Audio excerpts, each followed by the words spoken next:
Hi guys, Elena is here and today we got a pretty big rescue mission. So I have this Hoya Sarawak and I have her for quite some time.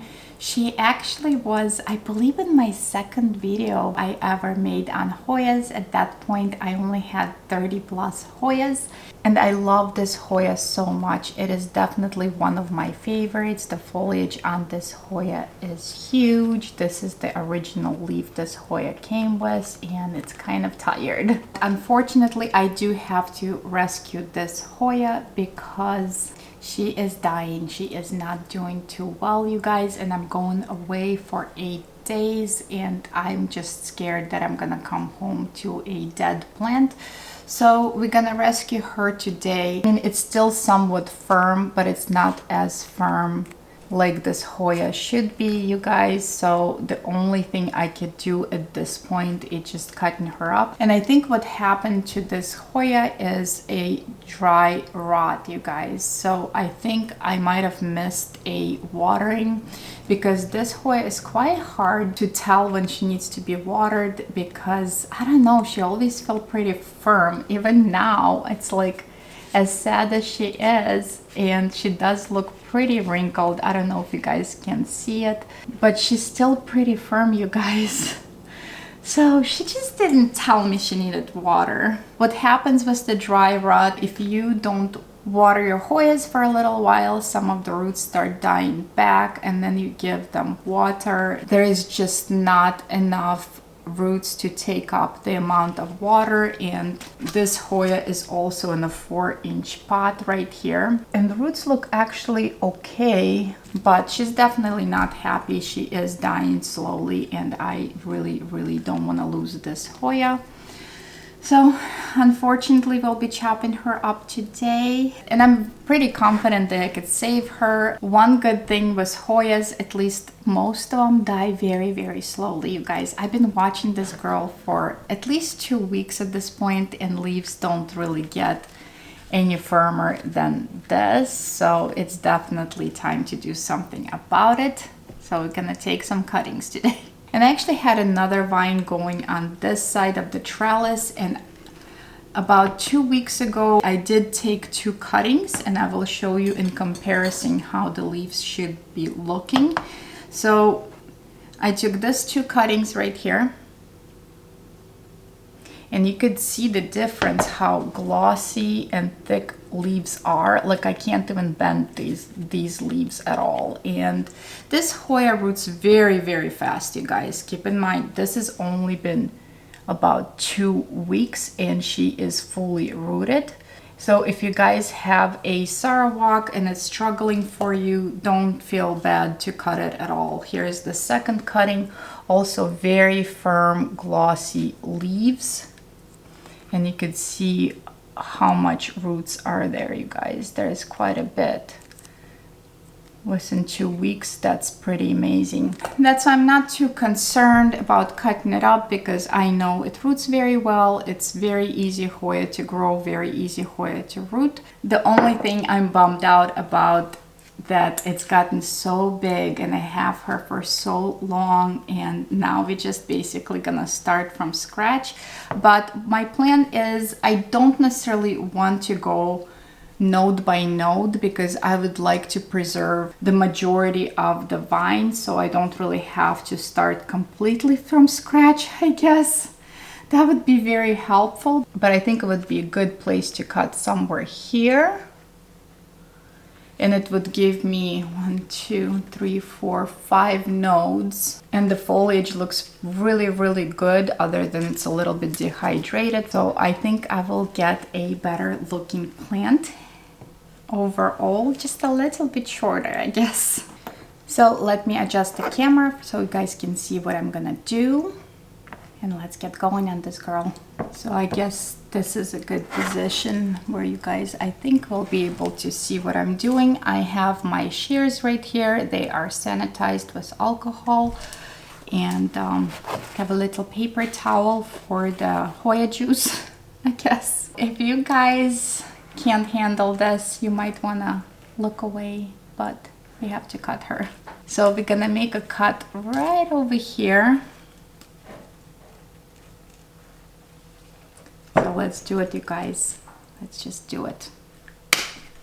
Boom. All right, little girl. Let's give you a chance for survival. So here she is, you guys. So sad. I usually don't get sad about cutting Hoyas because I cut them all the time. You know, I'm a hairstylist, I cut things. But I'm pretty sad about this one. It's all right. She's gonna be okay. And I like to dab my cuttings with paper towel just so I don't get that latex on my hands. And it's also, if it stains the leaves, it's very hard to get it off. So basically we made a cut, blot it, and we're just gonna let it kind of close up a little bit. And I'm kind of bummed out about this leaf. I mean, it was so big, it was so pretty, but you could tell it's on the way out. I mean, it's a little bit sun stressed also, as you could tell. The pink parts is definitely sun stressed, but it's also getting a little bit yellow. That was definitely the largest leaf on this Hoya, but it's all right. What I'm thinking actually to do is just leave this part alone in this pot, because like I mentioned before, there is some roots that are still pretty healthy. That's what at least looks like to me. And kind of observe this and see if this portion will recover. And now that the plant is so much smaller, maybe the root system that left in there will be able to support just this amount of foliage. And we'll see. I mean, like I said, for security, I do have a new vine now. And I know this one will recover pretty easily. And I will definitely update you guys at some point. All right, you guys, I got my propagation medium. That's what I always use to propagate my Hoyas. I want to say 99.9% success rate was this medium. I will link a video above here. I will also put it in the description of this video because you guys ask me quite a bit about my medium, and I do have a dedicated video for it, so I'll just link it and you guys can watch. Stop asking me same questions. So, but here it is in my 2-ounce cup. And ideally, I would probably just let it sit on the counter a little bit longer and let it dry up completely. But since I'm not gonna be sitting and waiting right now as I'm filming, so I'm gonna put it straight into my propagation medium, and I'm going to secure with strawberry forks. This is pretty heavy Hoya, you guys. The foliage is so large, and these leaves are actually pretty small for this Hoya. And I'm gonna put a little stick in there. I believe these are fiberglass sticks. They are very, very sturdy. So I really like those for support. So I'm gonna put this here just because it's such a large, heavy Hoya. And I don't want it to keep falling in my propagation box. And it should fit, the height should fit in my propagation box. And I will secure it with a plant Velcro. I like those a lot. And we're basically gonna start all over again. All right, you guys, here she is. Actually pretty stable considering, you know, the cup is very tiny. And what I'm gonna do, I'm actually gonna plop it into one of these, the little yogurt cups for stability. There you go. And fits perfectly. And now she's gonna go into my propagation box on a heat mat in my grow tent under a grow light, and I should see pretty good amount of roots in a couple of weeks. Once she's rooted, I will definitely update you on this girl pretty soon, you guys. And because I didn't let her dry up for a while before I put her in my propagation medium, I will not water her for a little bit, like for a few hours, just let her kind of heal over, and then I will water her, and then I will put her in my propagation box. So, but for now, she'll just sit on the counter.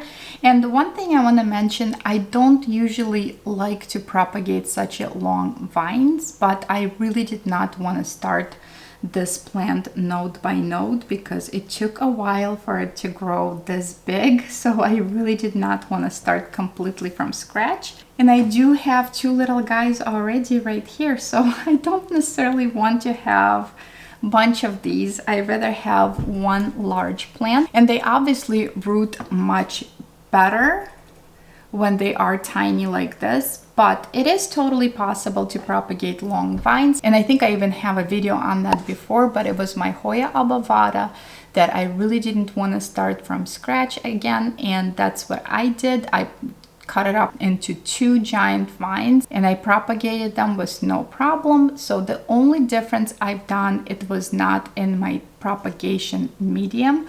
I propagated in a big box of perlite basically. So it was just my large propagation box filled with perlite this much, and I just stuck the vines in there and it propagated really fast, and I had no issue whatsoever with propagating.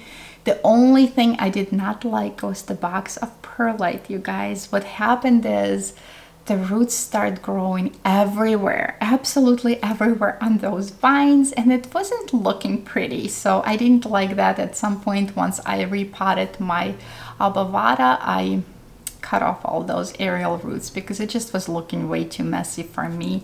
Aesthetics kind of like important when it comes to plants. I mean, at least for me, I like them looking pristine, but it definitely worked very well. So if you guys have a very large Hoya that you are having trouble cutting it down to pieces, definitely try to root a longer vines, either in perlite or any other propagation medium that you guys prefer. So I guess this is it for today, you guys. Now I have 4 Sarawaks, which is crazy. And this girl, I will definitely update you. I hope the root system can support much smaller plant. Hopefully she will bounce back and recover. I guess we'll find out, you guys. I really wanted to share how I save Hoyas when I have this kind of situation. So I hope you guys found this video very helpful. If you did, give this video a like, share with your plant friends, and don't forget to subscribe, and I will see you guys in the next one. Bye guys.